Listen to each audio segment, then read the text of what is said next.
இதுக்கு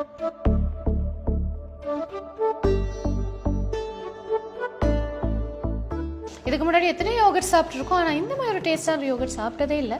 இந்த அப்கோட் டெய்ரி ப்ரொடக்ட்ஸனுடைய உரிமையாளர் எங்களோட இணைந்திருக்காரு ஆனந்தகுமார். வணக்கம் ஆனந்தகுமார். வணக்கம். வணக்கம் மிஸ்.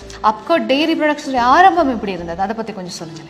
ரைடான வந்துச்சு ஒரு 8 வருஷத்துக்கு முன்னுக்கு நான் அந்த கம்பெனியை சின்னதாக ஸ்டார்ட் பண்ணி இப்போ இந்த லெவலுக்கு எல்லாத்துக்கும் ஒரு தரமான யோகர்ட் பால் பொருட்கள் கொடுக்கணும் அப்படிங்கிற ஒரு தரமான ரேஞ்சுக்கு நான் வந்திருக்கோம். அது இல்லாமல் எங்களுக்கு வந்து ஒரு 280 பால் கொடுக்குறவங்க இருக்கிறாங்க.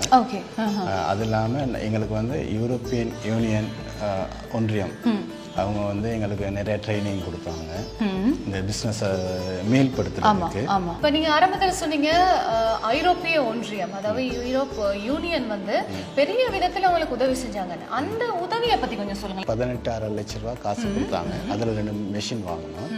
மற்றபடி அவங்க நிறைய ட்ரைனிங் கொடுத்தாங்க, சர்டிஃபிகேட் கொடுத்தாங்க, ஜிஎம்பி சர்டிஃபிகேட் எடுத்து கொடுத்தாங்க, பிஸ்னஸ் பிளான் செஞ்சு கொடுத்தாங்க. இன்னும் எதிர்காலத்துலேயும் பிஸ்னஸ் இப்போ இன்னொரு 5 வருஷத்துக்கான பிஸ்னஸ் பிளான்களும் சொல்லி கொடுத்துருக்காங்க.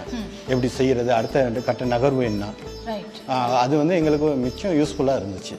நீங்க ஒரு பிளான் வச்சிருப்பீங்கல்ல, அதெல்லாம் நீங்க எப்படி முடிவு பண்ணீங்க? இங்கே வந்து தோட்டப்புற மக்கள் தான் எல்லாம் மாடு வளர்க்குறாங்க.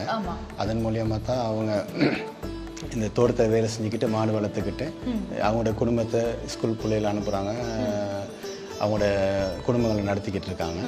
அவங்களுக்கான நாங்கள் உதவிகள் செஞ்சுக்கிட்டு இருக்கோம்னு கேட்டால் மாடுகளுக்கு தீவனம் கொடுக்குறோம், மாடுகளுக்கு விட்டமின்ஸ் மினரல்ஸ் கொடுக்குறோம்.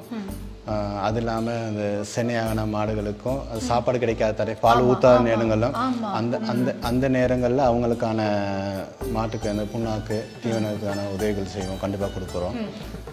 ஒரு மாடுகளுக்கு சில நேரங்களில் வருத்தங்கள் எதுவும் ஏற்படுச்சுன்னா டாக்டருக்கு கொஞ்சம் சொல்லி அதுக்கான உதவிகளை நாங்கள் செஞ்சுக்கிட்டு இருக்கிறோம்.